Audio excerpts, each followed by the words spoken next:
Hello, my name is Lauren Whitehouse, and I'm a senior analyst with Enterprise Strategy Group. ESG is an industry analyst and consulting firm based in the Boston area. I cover data protection technologies and spend a lot of time speaking with end users and vendors in the space. ESG regularly conducts research on trends and issues, and I'll be referencing some of the results of surveys we've conducted, in this case, endpoint data protection. I'll cover a few areas today, including an overview of the endpoint data protection dilemma and the various ways to attack and solve the problem. To kick it off, I have some data points to share.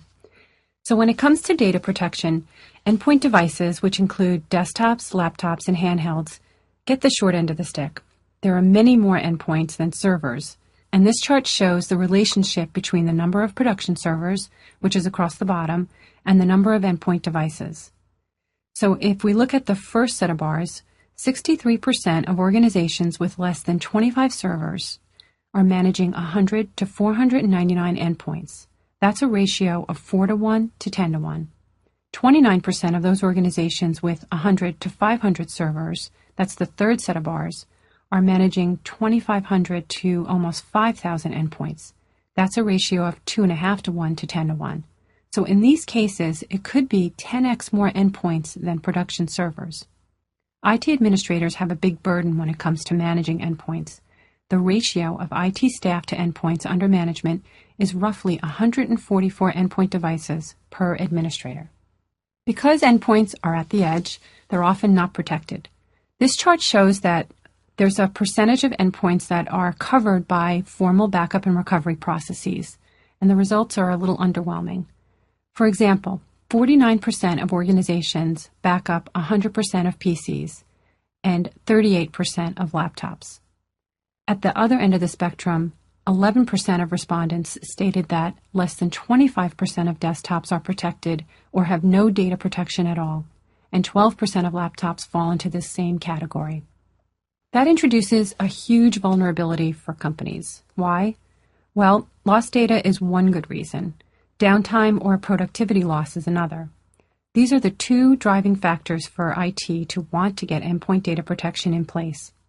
As shown in this chart from ESG's data protection research, 53% of adopters of endpoint data protection, that would be the yellow bar, and 44% of planned adopters, that's the blue bar, cited concerns about data loss as a factor in their decision to implement endpoint data protection. In addition, 40% of adopters and 35% of planned adopters cited concerns about downtime and productivity loss as the main driver for protecting endpoint data. There are additional complications with protecting remote and mobile devices. This chart shows the relationship today between desktop and laptop PCs. Today, there are twice as many desktops than laptops. However, this ratio changes significantly as organizations scale in size. In larger organizations, nearly half, 48% in this case, of all endpoint devices are not desktops. As laptop use continues to rise, the vulnerabilities of mobile endpoints is accentuated. There are several challenges with protecting endpoint data. As I mentioned earlier, data is at the edge, outside the data center and control of the data center operations. Remote and mobile workers are not consistently connected to the corporate network. So to gain access to servers on the corporate network, the endpoint would need a VPN connection. Basically, this is an open tunnel into the data center. If security is not set up properly, this could present some security vulnerabilities. Infrequent access of the endpoints to the network makes it difficult for IT to schedule backup jobs or to run scripts to collect the data. Data at the edge also has to travel over a local area network or a wide area network. If this transfer is not optimized, it can create bottlenecks or simply take a long time to make the trip from edge to core. There's also different needs that endpoint users have versus the administrators managing those endpoints. Users don't want to have the backup process impede their productivity. It can't be intrusive or disruptive to their daily activities. On the other hand, administrators want to maintain IT control over edge data. They want to make efficient use of IT resources, and they need to streamline the management of potentially hundreds to thousands of systems. So they really want centralized control over the distributed data. When it comes to security, I mentioned earlier the issue with VPN, but there's also concerns about some of the workarounds to VPNs, such as having open ports or putting the backup server in the DMZ, a sure invitation to hackers. There's also a privacy issue, so things like encryption of data and role-based access control are important. I know the emphasis has been on backup, but what about recovery? Endpoint users will likely want to help themselves with the restoration of data. Getting the help desk or IT staff involved will only take more time. Being able to retrieve previous versions themselves could improve productivity for everyone involved. There are a number of ways to skin the proverbial cat. Each has its merits and its trade-offs. So one of the approaches to protecting endpoint data is the do-it-yourself approach, which puts all the emphasis on the endpoint user. They figure out how to make the copy and where to store it. The user maintains the control over their own data, and IT has no control. This can be risky. What if the user forgets to do a backup process? What if the backup device is lost or stolen? IT has no access to the data or the ability to make sure that compliance breaches don't exist. If IT directs end users to copy data to a network share, well, at least a second copy exists. The problem is that it's unreliable. Users have to be very disciplined to do the work, and it could present a challenge for remote and mobile workers who don't have a VPN to access the corporate network. And what about doing this for workers in multiple time zones? Backup of the server at a specific time could shut out those who don't get their data copied before the backup window starts. Lastly, this is a strain on network, server, and storage resources.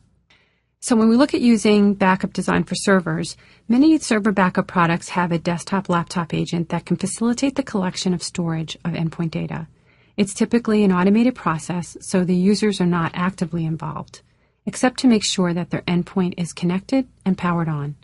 If the system is not active, it doesn't get backed up. This could impact recovery points if the window is missed.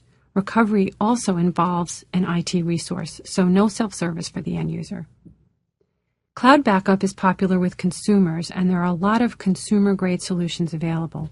These solutions do offer users direct access to the data and the ability to set up their schedules that cater to their needs. But are they right for the enterprise?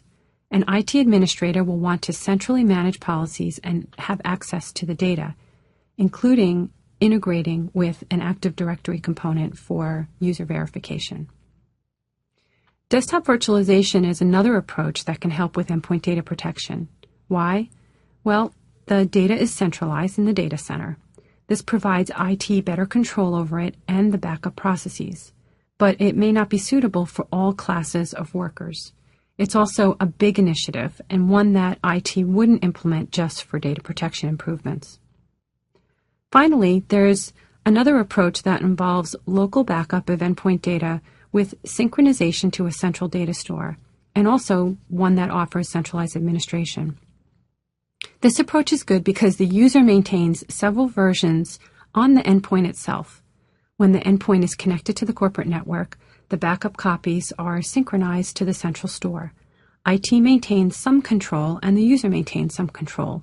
It's automated and often happens in a continuous capture mode, so recovery objectives are good. From a recovery standpoint, the user can self-service, or worst case, IT can get engaged. Endpoint data protection was ranked number 4 as a challenge for IT organizations in recent ESG research. Coincidentally, it also ranked number 4 as a spending priority this year. So even though there is a lot of pain over backup and recovery of endpoint data, companies seem resolved to address it. In summary, I think it's a well-known fact that endpoint users value their data, as do the companies they work for. Data loss and downtime are issues and the factors most cited as reasons to address endpoint data protection. But addressing the problem is not always easy. There are lots of solutions to choose from, and considerations have to be made for both the user and the administrator. The first step to finding a best fit solution is to identify the key criteria for selecting a solution in your organization and then shopping against that list.